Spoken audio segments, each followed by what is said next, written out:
I've seen many attempts over the years to have a dockable liquid cooling solution. They're mainly been in laptops. This is the first time I'm seeing it in a tablet and in a handheld. And it's connected to the Ryzen AI Max Plus platform. So with extra cooling comes extra power, and I kind of dig that. So this is the OneXPlayer Super X. This is a very large tablet. It's meant to be a gaming tablet, have the gaming features, the RGB, the lighting, all that cool aesthetics kind of stuff. I personally am not a gaming tablet kind of person, but that's okay. Maybe you are. But maybe you want a little bit more power. OneXPlayer One does sell just an air-cooled version, but if you get the liquid-cooled version, you step up from 85 watts on the Ryzen AI Max up to 120 watts when you're connected to the system. Now, to be clear, when you buy the liquid cooling system, it comes with both the reservoir and the tablet itself. You can play it without the reservoir. There's actually a little cover that you put on the back of the system to hide the port situation.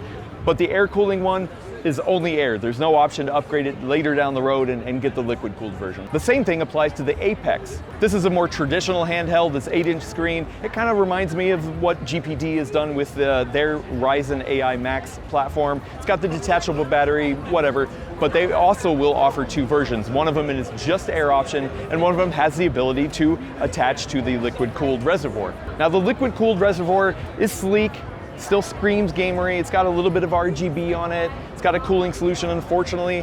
I'm not able to open it up and kind of see the internals, what we're working with here, but it has an easy fill port. And more importantly, you plug the reservoir in to get power, and then you can actually daisy chain that to get power to the tablet. So a nice, simple solution that won't take up a ton of desk space. Unfortunately, here at CES, they don't have the liquid-cooled version of the Apex, the handheld gaming device. They're showing me the air-cooled version and showing where that would attach. I'm actually curious to see how that's going to implement it, like in the actual hardware, because there is no kickstand, and as of right now, like you're docking it to it, so it just kind of sits there in an awkward way. Where the tablet, I mean, it's a tablet, it sits on your desk. Of course, it's going to sit on your desk. So OneXPlayer One actually has the Kickstarter up right now. You can go look at the options, see for yourself, you know, if it's something that you're interested in. The problem I have is that, like I said, I've seen options like this in the past from even major vendors. Usually how this happens is that the companies either end up canceling it because they're having issues, or it comes out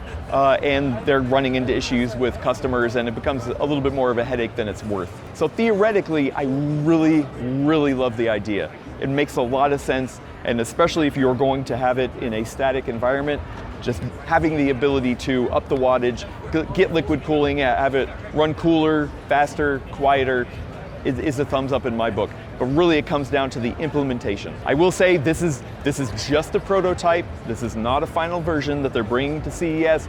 But when I was inserting and uninserting, there was a little bit of water still left kind of in the tube. So like, I think if you were to buy this solution, you're probably gonna have to know going in that you're going to have to be very careful that you don't have any splash around electronics, obviously. But hopefully in the final version, it keeps that to a minimum. And hopefully I will get this device in to do some further testing, because it is actually very exciting and a first that I've seen in this kind of system. So if you want to see that review, then be sure to subscribe here on PCWorld, and we'll catch you in the next video.